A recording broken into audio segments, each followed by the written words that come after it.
Subscribe करिए हमारे channel target UP TET CTET को और बेल आइकन को दबाइए। हेलो दोस्तों, मैं आनंद स्वागत करता हूं आप सभी का आपके अपने चैनल और app target UP TET CTET में। दोस्तों, जैसा कि लगातार मैं आपको डीएलएड थर्ड सेमेस्टर के गणित विषय की तैयारी करा रहा हूं, इसी क्रम में यहाँ पे मैं आपको पवन सीरीज पूरा सॉल्व करा रहा हूँ। राजन सीरीज कंप्लीट सॉल्व करा चुका हूँ और पवन सीरीज में बहुविकल्पीय लघुत्तरीय प्रश्न सॉल्व करा चुका हूँ। और पिछले क्लास में हमने लघुत्तरीय प्रश्नों की श्रृंखला को शुरू किया था, जिसमें हमने 15 क्वेश्चन सॉल्व किए थे। अब इस क्लास में हम लोग प्रश्न संख्या 16 से सॉल्व करने वाले हैं। और इससे पहले की क्लासेस अगर आपने नहीं देखी हैं तो नीचे डिस्क्रिप्शन में लिंक दिया गया है। मैथ के सामने का लिंक आप क्लिक करोगे तो मैथ से जुड़ी हुई प्रत्येक वीडियो थर्ड सेमेस्टर की आपके सिलेबस की आपको देखने को मिल जाएंगी, चाहे वह क्लासेस हो, चाहे वह सीरीज का सॉल्यूशन हो, चाहे प्रीवियस ईयर क्वेश्चन पेपर हो, मास्टर क्लास हो, सब कुछ आपको देखने को मिल जाएगा। तो अब चलिए स्टार्ट करते हैं। यहाँ पे देखिए प्रश्न संख्या 16 है लघुत्तरीय प्रश्नों में पवन सीरीज 2023 संस्करण। देखिए 1245 को 3 व्यक्तियों में इस प्रकार बांटो कि उनके भागों को क्रमशः 10 रुपए, 15 रुपए और 20 रुपए घटाने पर उनका अनुपात 3:4:5 रह जाए। अब देखिए पहले तो ये सोचिए कि 1245 रुपए हैं और इसको 3 भागों में बांटना है, और बांटने के बाद जो भी यहाँ पे आ रहा है, बांटने के बाद जो भी यहाँ पे आ रहा है उसमें से देखिए 10 घट जा रहा है, उसमें से 10 माइनस हो जा रहा है, फिर 15 माइनस हो जा रहा है और 20 माइनस हो जा रहा है। फिर उसके बाद बोल रहा है कि अनुपात जो है यहाँ पे रह जा रहा है वह 3:4:5 का अनुपात इन संख्याओं में रह जा रहा है। ठीक है, लेकिन अब सबसे पहले यहाँ सोचने वाली बात है कि जो अनुपात लिया जा रहा है, जो अनुपात लिया जाएगा वह अब जो संख्या बची हुई है, अब यहाँ पे देखिए अनुपात जो आएगा वह जो बची हुई संख्या है, जब घटा दिया हमने, यहाँ 10 निकाल दिया, 15 निकाल दिया, 20 निकाल दिया, तो 1245 में से जब 10, 15 और 20 घटा देंगे यानी कि 45 घटा देंगे तो बच क्या जाएगा, 1200 बच जाएगा। अब इसी 1200 जो बचा है उसी से तो अनुपात लिया जाएगा, उसी का तो ये सब भाग हैं। तो अब देखिए यहाँ पे 1200 बच जाएगा जब इतना घटा देंगे, और उसके बाद अनुपात रह जा रहा है 3:4:5। तो अब 1200 को 3:4:5 में बांट के देख लीजिए, और ये बहुत ही आसानी से आप बांट सकते हैं। 3, 4 और 5 को जोड़ लेंगे, अनुपातिक योग मिल जाएगा जो कि 12 आ जाएगा। अब पहला अनुपात है 3, तो 3/12 का गुणा कर देंगे 1200 में, और ये कितना आ जाएगा, ये आ जाएगा 300। इसी तरीके से प्रथम व्यक्ति का जो 1245 रुपए में भाग हो जाएगा वह 300 धन 10 हो जाएगा, यानी 310 रुपए, क्योंकि 10 रुपए घटाने के बाद हमें 300 मिलेगा यहाँ पे। ठीक है, तो आप समझ पा रहे होंगे यहाँ पे 10 रुपए घटाने के बाद जो संख्या मिलेगी वह कितनी मिलेगी, 300 मिलेगी, और 10 रुपए घटाने से पहले जो संख्या होगी वह 310 होगी। इसी तरीके से दूसरे व्यक्ति का जो भाग होगा वह 4/12 × 1200, तो ये हो जाएगा 400, और घटाने से पहले कितना रहा होगा, घटाने से पहले जो भाग रहा होगा वह 415 रहा होगा। ठीक है, इसी तरीके से तीसरे भाग की बात करेंगे तो वह 500 रहा होगा और घटाने से पहले 520 रहा होगा। अतः तीनों के भाग क्रमशः 310, 415 और 520 रहे होंगे। ठीक है, तो करना वही है, आप जैसे संख्याओं को बांटते हैं, अनुपात अगर दिया रहता है और किसी संख्या को अनुपात में, इन अनुपात में बांटने के बाद कितना कितना संख्या बनेगा, यह जो आपसे पूछता है वही यहाँ पे प्रश्न है, लेकिन एक स्टेप और ऐड कर दिया है, और यहाँ पे आपको बहुत ध्यान से इस प्रश्न को करना पड़ेगा। ठीक है, नहीं तो गलती होने की चांस है, तो इसको आप लोग जरूर हल कर लीजिएगा। अब इसके बाद हम लोग देखते हैं नेक्स्ट क्वेश्चन, प्रश्न संख्या 17। एक ठोस घनाभ की लंबाई, चौड़ाई और ऊंचाई में 4:5:6 का अनुपात है, उसका आयतन 960 घन सेमी है, तो घनाभ की मापे लंबाई चौड़ाई और ऊंचाई ज्ञात कीजिए। अब बोला कि एक ठोस घनाभ है जिसकी लंबाई चौड़ाई ऊंचाई में जो अनुपात है वह 4:5:6 का है और उसका आयतन दिया गया है, तो इसकी मापे पूछ रहा है। अब देखिए मान लेते हैं हम लोग जो घनाभ की लंबाई चौड़ाई और ऊंचाई जो है जिस अनुपात में है उसी अनुपात में मान लेंगे। तो लंबाई मान लेते हैं 4x, चौड़ाई मान लेते हैं 5x और ऊंचाई मान लेते हैं 6x। ठीक, अब घनाभ का आयतन कितना होगा, लंबाई गुणे चौड़ाई गुणे ऊंचाई, तो 4x गुणे 5x गुणे 6x, ये कितना हो जाएगा 120x³ ठीक। और घनाभ का आयतन कितना दिया है 960 घन सेंटीमीटर और x³ बराबर कितना हो जाएगा 960 बटे 120 और 12×8 = 96 होता है, कट जाएगा और x³ बराबर हो जाएगा 8 और x³ बराबर लिख सकते हैं 2 का क्यूब और x का मान यहाँ से कितना आ जाएगा 2। अब 2 वैल्यू पुट कर दीजिए, तो 4x लंबाई है तो ये हो जाएगा 8, 5x चौड़ाई है तो ये हो जाएगा 10 और ऊंचाई 6x है तो ये हो जाएगा 12। तो 8 सेंटीमीटर, 10 सेंटीमीटर और 12 सेंटीमीटर ये हो जाएंगे घनाभ की लंबाई चौड़ाई और ऊंचाई। अब इसके बाद देखिए नेक्स्ट क्वेश्चन हम लोग देखते हैं। देखिए प्रश्न संख्या 18 है, यदि लखनऊ से कानपुर की दूरी और लखनऊ से इलाहाबाद के बीच की दूरी 3:8 का अनुपात है, तो लखनऊ से इलाहाबाद की दूरी अगर 200 किलोमीटर है तो लखनऊ से कानपुर के बीच की दूरी क्या होगी। 2017 में पूछा हुआ प्रश्न है। पहले बता दिया है कि लखनऊ से कानपुर की दूरी और लखनऊ से इलाहाबाद के बीच की जो दूरी का अनुपात है वह 3:8 है और एक लखनऊ से इलाहाबाद की दूरी 200 किलोमीटर दे दिया है। अब इस अनुपात की मदद से लखनऊ से कानपुर की दूरी निकालना है। तो देखिए लखनऊ से कानपुर तथा लखनऊ से इलाहाबाद की दूरियों का जो अनुपात है वह 3:8 है। तो लखनऊ से इलाहाबाद के बीच की दूरी 200 किलोमीटर दिया गया है। माना दोनों दूरियां क्रमशः 3x और 8x हैं। जिस अनुपात में दिया गया है उसी अनुपात में मान लेंगे और 8x की वैल्यू दी गई है कितनी 200। तो यहाँ से x की वैल्यू अगर हम निकालें तो x बराबर हो जाएगा 200 बटे 8 और 8 से काटिए तो 8 दूनी 16 और 8 पच्चे 40, तो ये आ जाएगा 25। और देखिए 8x की वैल्यू 200 पता है हमको और ये 3x की वैल्यू कितनी हो जाएगी 75 किलोमीटर। x की वैल्यू यहाँ से 25 आ रही है, 3x की वैल्यू कितनी हो जाएगी 75, यानी कि लखनऊ से कानपुर के बीच की दूरी कितनी हो जाएगी 75 किलोमीटर। ठीक, अब इसके बाद है देखिए प्रश्न संख्या 19, ₹35 को 3:4 के अनुपात में विभाजित कीजिए। तो बहुत ही आसान है आपके लिए, अनुपातिक योग ले लीजिए, तो 3 और 4 जुड़ जाएंगे हो जाएगा 7 और प्रथम भाग निकालने के लिए यानी कि पहली संख्या निकालने के लिए 3 से गुणा करिएगा 35 में, 3 से गुणा करिएगा 35 में और भाग करिएगा 7 से। तो 7 पच्चे 35 और 3 का गुणा हो जाएगा 5 में तो हो जाएगा 15। अब दूसरा भाग निकालने के लिए क्या करेंगे 4 से गुणा कर देंगे 35 में और भाग कर देंगे 7 से, तो दूसरा भाग आ जाएगा 20, यानी कि पहला भाग हो जाएगा 15, दूसरा भाग हो जाएगा 20 और इन दोनों का अनुपात आप लेंगे तो आपको कितना मिल जाएगा 3/4, 3:4। तो इस तरीके से क्रॉस चेक भी कर सकते हैं। अब इसके बाद देखिएगा नेक्स्ट क्वेश्चन हम देखेंगे। प्रश्न संख्या 20 है, 1050 का 2% दर से 6 वर्ष का मिश्रधन ज्ञात कीजिए।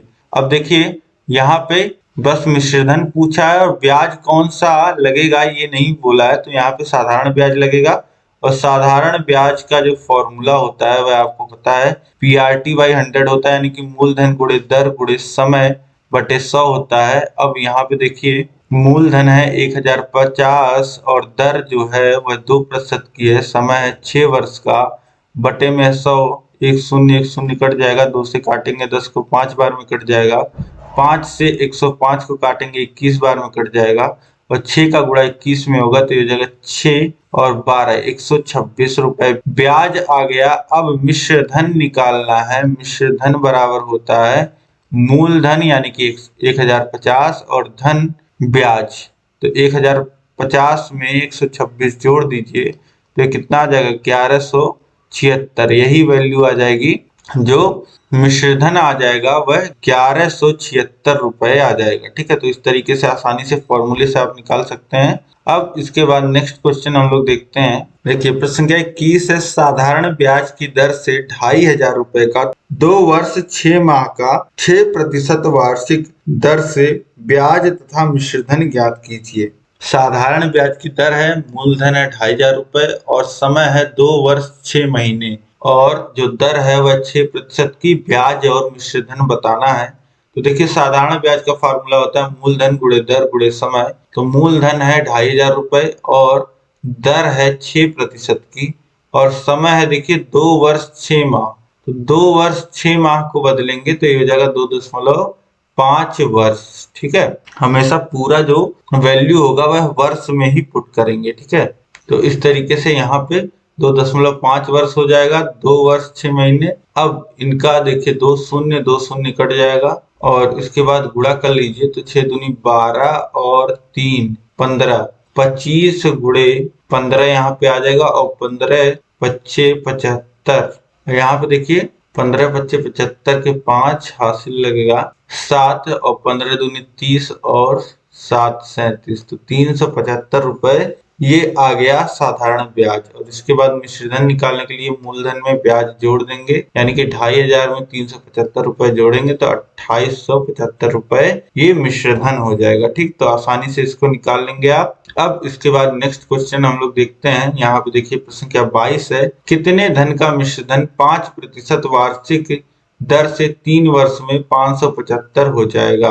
अब यहाँ पे पूछ रहा है कि कितने धन का मिश्रधन 5% वार्षिक दर से 3 वर्ष में 575 हो जाएगा। अब देखिए साधारण ब्याज में सीधे मिश्रधन का जो फॉर्मूला हम लोग पढ़ते हैं, मिश्रधन बराबर होता है मूलधन प्लस ब्याज। और ब्याज का फॉर्मूला क्या होता है? ब्याज का फॉर्मूला होता है मूलधन गुणे दर गुणे समय, यानी कि R इंटू टी और बाई 100। अब यहाँ पे आगे लिख सकते हैं मिश्रधन बराबर मूलधन कॉमन ले लीजिए, क्योंकि मूलधन को हमको एक तरफ करना है, तो ये हो जाएगा 1 प्लस RT बाई 100, ये इतना हो जाएगा। और फिर अब यहाँ पे देखिए हर बराबर करके ऊपर भी 100 लिख सकते हैं, हर बराबर करेंगे तो ऊपर भी 100 आ जाएगा। और इसके बाद मूलधन को एक तरफ लिख लीजिए, मूलधन को एक तरफ लिख लीजिए, तो अब यहाँ नीचे हर में जो 100 है उसका गुणा मिश्रधन में ऊपर हो जाएगा और 100 प्लस RT ये नीचे आ जाएगा। तो वही फॉर्मूला देखिए यहाँ पे लिख दिया है सीधे सीधे। ठीक है, अब इसी में वैल्यूज पुट कर लीजिए, यहाँ पे आपको मूलधन का मान मिल जाएगा। अब देखिए मिश्रधन जो दिया गया है वह 575 दिया गया है, मिश्रधन की जो वैल्यू दी गई है वह कितनी दी गई है 575, तो 575 रख दीजिए और गुणे 100 और समय गुणे दर, यानी कि 3 गुणे 5 और प्लस 100। हम देखिए 575 गुणे 100 बटे 115। अब यहाँ पे देखिए 5 से काटेंगे इसको तो 2 और 3 23 बार में, और ये 1 1 और 5 115 बार में, और 23 से काटेंगे 115 को तो 5 बार में कट जाएगा, 5 का गुणा 100 में होगा तो हो जाएगा 500, यानी कि जो मूलधन आ जाएगा वो कितना आ जाएगा 500 रुपए मूलधन यहाँ पे आ जाएगा। तो इस तरीके से इसको आसानी से आप हल कर सकते थे। अब इसके बाद नेक्स्ट क्वेश्चन देखिए, प्रश्न संख्या 23 है, चक्रवृद्धि मिश्रधन ज्ञात करने का प्रतीकात्मक सूत्र लिखिए, यह भी बताइए कि प्रयुक्त प्रतीक किन अर्थों में है। अब देखिए एक नंबर आपको सूत्र लिखने का मिलेगा और एक नंबर मिलेगा आपको उसके प्रतीक के नाम लिखने के लिए। अब देखिए मिश्रधन का जो फॉर्मूला होता है वो होता है मूलधन और गुणे ब्रैकेट में एक धन दर बटे 100 और घात में समय। ठीक, या जिसे शॉर्ट फॉर्म में लिखते हैं equal to P into 1 plus R by 100 to the power N लिखते हैं। ठीक है, N लिख लीजिए या T लिख लीजिए। तो A जहाँ पे होता है मिश्रधन अमाउंट, P होता है मूलधन प्रिंसिपल, R होता है रेट दर और T होता है टाइम समय। ठीक, तो इस तरीके से इसको लिख सकते हैं। अब इसके बाद नेक्स्ट क्वेश्चन हम देखते हैं, प्रश्न संख्या 24 है, 5000 का 10% वार्षिक ब्याज की दर से 3 वर्ष का चक्रवृद्धि ब्याज ज्ञात कीजिए। 5000 का 10% वार्षिक ब्याज की दर से 3 वर्ष का चक्रवृद्धि ब्याज यहाँ पे ज्ञात करना है, चक्रवृद्धि ब्याज ज्ञात करना है। तो सबसे पहले मिश्रधन का ही फॉर्मूला हम लगा लेते हैं और मिश्रधन में से मूलधन घटा देंगे तो ब्याज आ जाएगा, तो ये हो जाएगा P into 1 plus R by 100 to the power N। और A बराबर है देखिए 5000 और गुणे 1+10/100 टू द का क्यूब, क्योंकि 3 वर्ष का निकालना है। अब देखिए शून्य से शून्य कट जाएगा, ये आ जाएगा 1/10 और उसके बाद हर समान करेंगे तो 11/10 आ जाएगा। यहाँ पे a बराबर हो जाएगा 5000 गुणे 11/10 का 3 बार गुणा। अब गुणा कर लीजिए, शून्य शून्य शून्य, ये कट जाएगा, 11/10 का 3 बार गुणा होगा। अब देखिए 11 का गुणा 11 में करेंगे 121, फिर गुणा करेंगे 11 में, फिर 5 का गुणा करेंगे तो ये आ जाएगा 6655, 6655। और चक्रवृद्धि ब्याज निकालने के लिए मिश्रधन में से मूलधन घटा लेंगे, ये आया है मिश्रधन, और मिश्रधन में से मूलधन घटा लेंगे तो कितना आएगा, 1655 रुपए चक्रवृद्धि ब्याज हमको मिल जाएगा। तो यहाँ पे आप समझ गए होंगे, पहले मिश्रधन निकालेंगे, फिर मिश्रधन से ब्याज निकालने के लिए हम क्या करेंगे, मूलधन घटा देंगे मिश्रधन में से। ठीक है, तो इस तरीके से आप समझ गए होंगे। अब इसके बाद नेक्स्ट क्वेश्चन हम लोग देखते हैं, प्रश्न संख्या 25 है। देखिए पढ़िए प्रश्न को। 1000 रुपए का 10% वार्षिक की दर से 2 वर्ष का चक्रवृद्धि ब्याज ज्ञात कीजिए। यहाँ भी चक्रवृद्धि ब्याज ही निकालना है, 2019 में पूछा हुआ प्रश्न है। तो फिर से वही फॉर्मूला P × 1+R/100 ठीक है, तो यही मिश्रधन का फॉर्मूला लगाइए। 1000 जो है वह मूलधन है, और उसके बाद एक धन, दर है 10 और बटे 100, समय है 2। ठीक, तो ये देखिए शून्य शून्य कट जाएगा, 1/10 बचेगा, एक जोड़ रहा है उसमें, एक जोड़ेंगे 1/10 में तो ये आ जाएगा 11/10, और इसका स्क्वायर है तो यहाँ पे 1000 में 11/10 का 2 बार गुणा होगा, शून्य शून्य, नीचे 2 शून्य है, ऊपर 2 शून्य काट देंगे, और 11 × 11 121 में गुणा होगा 10 का तो यह आ जाएगा 1210। अब इसके बाद चक्रवृद्धि ब्याज निकालने के लिए क्या करेंगे, 1210 में से मूलधन, मिश्रधन में से मूलधन घटा लेंगे तो 210 रुपए क्या आ जाएगा, ये ब्याज आ जाएगा। ठीक है, तो इस तरीके से आसानी से इसको भी आप कर लेंगे। अब इसके बाद नेक्स्ट क्वेश्चन हम देखेंगे, प्रश्न संख्या 26 है। हर्षिता ने एक राष्ट्रीयकृत बैंक में 5000 जमा किए, 2 वर्ष बाद उसे कुल कितने रुपए मिले यदि बैंक 8% वार्षिक चक्रवृद्धि ब्याज देता हो। तो सीधे सीधे यहाँ मिश्रधन ही निकालना है। 5000 रुपए हर्षिता ने जमा किए हैं 2 साल के लिए, 8% उसे वार्षिक चक्रवृद्धि ब्याज मिल रहा है, तो P × 1+R/100 अब यहाँ वैल्यूज रख दीजिए। जो मूलधन है वह है 5000, फिर एक धन 8/100 के घाते 2। अब यहाँ सीधे सीधे हर समान कर लीजिए, एक जोड़ेंगे 8/100 में तो ये हो जाएगा 108/100 के घाते 2। अब इसे सॉल्व करने के लिए 5000 गुणे 108/100 गुणे 108/100, 2 शून्य 2 शून्य 1 शून्य 1 शून्य काट देंगे। अब इसके बाद देखिए 5 का गुणा कर लीजिए 108 में तो ये कितना हो जाएगा, 5 का गुणा करेंगे 40 और हाथ से लगेगा 4 4, और उसके बाद ये हो जाएगा 540। फिर इस 540 में देखिए गुणा होगा 108 का और भाग हो रहा है 10 का, फिर शून्य शून्य कट जाएगा और 54 का गुणा होगा 108 में तो ये कितना आ जाएगा, 5832। 5832 जो हो जाएगा वह हर्षिता को 5832 रुपए मिलेंगे। 5000 हर्षिता ने जमा कराए थे 2 वर्ष के लिए, और उसे 8% वार्षिक चक्रवृद्धि ब्याज की दर से ब्याज मिल रहा था। ठीक है, तो हर्षिता को कितने रुपए मिल जाएंगे, 5832। अब इसके बाद देखिए नेक्स्ट क्वेश्चन हम देखते हैं। देखिए प्रश्न संख्या 27 है, बैंकों के कार्य बताइए। तो देखिए बैंकों में लोग पैसा जमा करते हैं, पैसा निकालते हैं, पैसा किसी को चेक के माध्यम से देते हैं, और पैसा कहीं ट्रांसफर करते हैं, और पैसा एटीएम के माध्यम से निकालते हैं, पैसे का डीडी बनवाते हैं, डिमांड ड्राफ्ट बनवाते हैं। तो ये सारी सुविधाएं जो है वह बैंक देता है।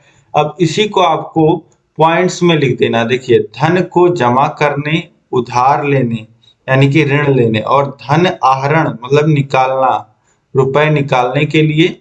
दूसरा धन को सुरक्षित रखने के लिए और ब्याज पाने के लिए। तीसरा बैंक व्यापारियों को व्यापार प्रारंभ करने के लिए, छोटे किसानों को कृषि के लिए और बेरोजगारों को धंधा शुरू करने के लिए ऋण देता है।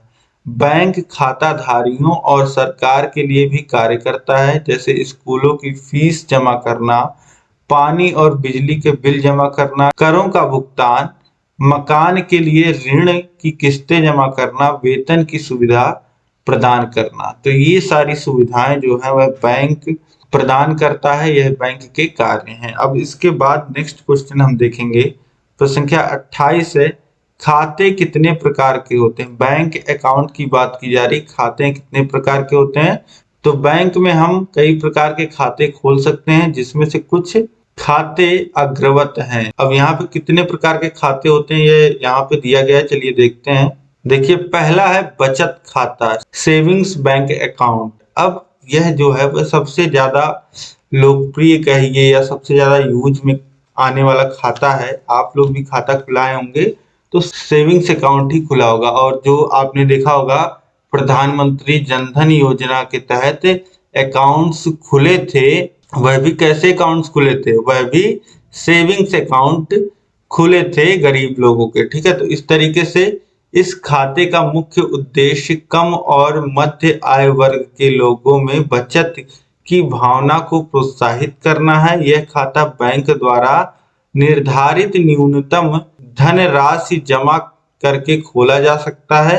हम अपने बचत खाते से धन निकालने के लिए आहरण फॉर्म, विड्रॉल फॉर्म या चेक भरकर धन निकाल सकते हैं। खाते में न्यूनतम धनराशि 1000 रखने पर जमाकर्ता को बैंक से चेकबुक भी प्राप्त हो सकती है, ठीक है। तो बचत खाते के बारे में आप समझ गए कि इसमें मुख्यतः बचत करने के लिए ही यह खाता खोला जाता है और इस खाते पे आपको ब्याज भी मिलता है, ठीक है। जो पैसे इसमें होते हैं उस पे ब्याज भी मिलता है और साथ ही इसमें जमा करने निकालने के लिए सुविधाएं रहती हैं। और जब कुछ पैसा अधिक पैसा आप रखते हैं, 1000 से रुपए अधिक रखते हैं, तो आपको इसकी चेकबुक भी मिल जाती है। इसके बाद देखिए चालू खाता, करेंट अकाउंट। तो ये देखिए ये बिजनेस पर्पसेस के लिए यूज होता है। जो लोग बिजनेस करते हैं उनके लिए, देखिए बड़े व्यापारी, कंपनियां, निगम, संस्थाएं नगद लेन देन कम करते हैं, वे चेक द्वारा ही लेन देन करते हैं, इसलिए वे बैंक में अपना चालू खाता खोलते हैं। इस खाते में बैंक जमा धनराशि पर कोई ब्याज नहीं देता है, ये याद रखिएगा। करेंट अकाउंट जो लोग खुलवाते हैं, जो लोग बिजनेस पर्पज के लिए अकाउंट रखते हैं, उनको कोई ब्याज जो है वो बैंक नहीं देती है। परंतु इसमें बचत खाते की अपेक्षा धन को कई बार निकाला या जमा किया जा सकता है। कभी कभी बैंक खाताधारी से नाम मात्र का सर्विस चार्ज लेता है, ठीक है।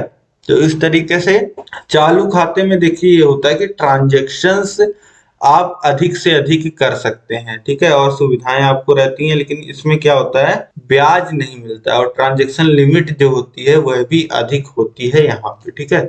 आप बड़ी बड़ी ट्रांजैक्शंस कर सकते हैं इस अकाउंट के द्वारा, चालू खाते के द्वारा। इसके बाद देखिए तीसरा टाइप जो है वह सावधि जमा खाता, फिक्स्ड डिपॉजिट अकाउंट। इसमें धन निश्चित अवधि के लिए जमा किया जाता है। बैंक खाताधारी को प्रमाण पत्र प्रदान करता है। इस प्रमाण पत्र पर राशि, समय, ब्याज दर, ब्याज की अदायगी की विधि और जमा का प्रकार आदि लिखा रहता है। खाताधारी अवधि की समाप्ति पर धन निकालता है, फिर भी खाताधारी की आवश्यकता पर परिपक्वता की अवधि के पूर्व भी ब्याज दर में कटौती कर भुगतान किया जा सकता है। सावधि जमा ब्याज दर बचत खाते की अपेक्षा अधिक होती है। इसमें ब्याज की गणना वार्षिक, छमाही या तिमाही में किया जाता है, ठीक है। सावधि जमा खाता, सावधि, अवधि, अवधि क्या होता है, टाइम, एक टाइम पीरियड। तो एक टाइम पीरियड के लिए जिसमें जो बैंक खाताधारी है वह एक पैसे को जब जमा कर देता है तो उसे क्या बोलते हैं, ऐसे इस प्रकार के खाते को सावधि जमा खाते कहते हैं। और इसमें जो होता है वह थोड़ा जो इंटरेस्ट होता है, जो ब्याज दर बैंक देता है खाताधारक को, वह थोड़ा ज्यादा मिलता है, ठीक है। तो और यह एक निश्चित समय पे, जैसे वार्षिक, छमाही और तिमाही के बाद इसका गणना किया जाता है। अब इसके बाद देखिए चौथा है आवर्ती संचयी जमा खाता, रिकरिंग डिपॉजिट अकाउंट। इसमें एक निश्चित धन ₹10 के गुणांक के रूप में होना चाहिए। प्रतिमाह निश्चित अवधि जो कम से कम 12 माह अधिक से अधिक 10 वर्ष तक जमा करना होता है। इस खाते में ब्याज की दरें बचत खाते की दर से अपेक्षा अधिक होती है। यह योजना उन व्यक्तियों के लिए उपयोगी है जो नियमित रूप से अल्प धनराशि बचाना चाहते हैं। आवर्ती जमा योजना डाकघरों में भी संचालित होती है और इसकी ब्याज की दरें बैंकों की ब्याज की दर से अधिक होती है। ठीक है, तो ये देखिए आवर्ती जमा खाता, ये एक तरीके से आईडी जमा करते हैं, यह आप लोगों ने सुना होगा। तो इसमें मंथली या डेली बेसिस पे भी जमा करते हैं लोग पैसा, और इससे छोटे छोटे धनराशि से लोग अच्छी बचत कर लेते हैं। ठीक, अब इसके बाद देखिए अगला जो अकाउंट टाइप है वह है अल्पवयस्क खाता, माइनर अकाउंट। तो 18 वर्ष की आयु से कम वाला व्यक्ति अल्पवयस्क कहलाता है। अल्पवयस्क व्यक्ति को बैंक में खाता खोलने का अधिकार है, उसे चालू खाता खोलने का अधिकार नहीं होता है, यह जान लीजिए। मतलब वह बिजनेस पर्पज से अकाउंट नहीं खोल सकता है। अल्पवयस्क व्यक्ति या तो अपने नाम से खाता खोल सकता है या अपने और अपने अभिभावक के संयुक्त नाम से खोल सकता है। ठीक है, ज्वाइंट अकाउंट भी होते हैं, ज्वाइंट सेविंग्स अकाउंट भी होते हैं, आपको पता है। अल्पवयस्क की आयु कम से कम 12 वर्ष होना आवश्यक है। 12 वर्ष की स्थिति में केवल अभिभावक ही खाता खोल सकता है। ठीक, अब इसके बाद देखिए ये जो टाइप्स हैं यहाँ पे आपने देख लिए, 5 टाइप आपने देख लिए, इतना बहुत है, ये मेन टाइप्स यही है। ठीक, अब इसके बाद हम लोग देखते हैं चेक कितने प्रकार के होते हैं। चेक कितने प्रकार के होते हैं यह देखना है। प्रश्न संख्या 29 है यह, और वाहक चेक किसे कहते हैं यह पूछा गया है। तो देख लीजिए, चेक अग्रलिखित 3 प्रकार के होते हैं। वाहक चेक पूछ चुका है। तो देखिए यह चेक जिसके नाम होता है वह स्वयं अथवा किसी वाहक द्वारा उस पर लिखी धनराशि को बैंक से प्राप्त कर सकता है। चेक पर खातेदार का हस्ताक्षर आवश्यक है। अब वाहक चेक या कहीं पे लिखा हो बियरर चेक, तो बियरर चेक या वाहक चेक को ही इंग्लिश में बियरर चेक कहते हैं। और यह चेक जो होता है वह जिसके नाम पे होता है वह या तो खुद या किसी अन्य व्यक्ति को बैंक भेज करके धनराशि निकलवा सकता है, वो भी कैश में। ठीक है, कैश मतलब नोटों में। और इस चेक पे भी जिसने चेक दिया है उसका हस्ताक्षर होना आवश्यक है। ठीक, अब इसके बाद दूसरा देखिए, आदेशित चेक या इस प्रकार के चेक का भुगतान बैंक मात्र उसी व्यक्ति को करेगा जिसके नाम पर चेक कटा है, तो इसे आदेशित चेक कहेंगे। इसके बाद देखिए तीसरा है रेखांकित चेक। यह आपके परीक्षा में देखिए पूछ सकता है और पूछा भी है, रेखांकित चेक। तो जब चेक के बाएं कोने पर 2 तिरछी समांतर रेखाएं खींचकर उनके मध्य एंड को नॉन निगोशिएबल या अकाउंट पेई ओनली लिख देते हैं तो ऐसे चेक को रेखांकित चेक कहते हैं। अकाउंट पेई ओनली या नॉन निगोशिएबल लिखे चेक का भुगतान केवल चेक धारक अपने खाते में ही जमा करके प्राप्त कर सकता है, किंतु एंड को वाला क्रॉस चेक दूसरे के चालू खाते में भी जमा करके प्राप्त किया जा सकता है। ठीक है, तो रेखांकित चेक आप समझ गए क्या हो गया। रेखांकित चेक में जिस प्रकार से उसमें डिस्क्रिप्शन भरा होगा, एंड कंपनी अगर भरा होगा तो उसमें किसी अलग के अकाउंट में ही पैसा मिलेगा, और अकाउंट पे ही अगर लिखा होगा तो जिसके नाम पे चेक कटा है उसके अकाउंट में ही केवल पैसे जो है वह लिए जा सकते हैं। ठीक है, तो इस तरीके से आप समझ गए होंगे कि चेक कितने प्रकार के होते हैं और कौन सा चेक किस तरीके से होता है एक दूसरे से अलग। अब इसके बाद हम लोग नेक्स्ट क्वेश्चन देखते हैं। देखिए प्रश्न संख्या 30 है, प्रति लघुगणक एंटी लॉगरिथमिक क्या है। तो किसी संख्या का प्रति लघुगणक वह संख्या है जिसका लघुगणक हमारी दी हुई संख्या है। इसके लिए पुस्तक के अंत में प्रति लघुगणक एंटी लॉगरिथमिक टेबल दी गई है।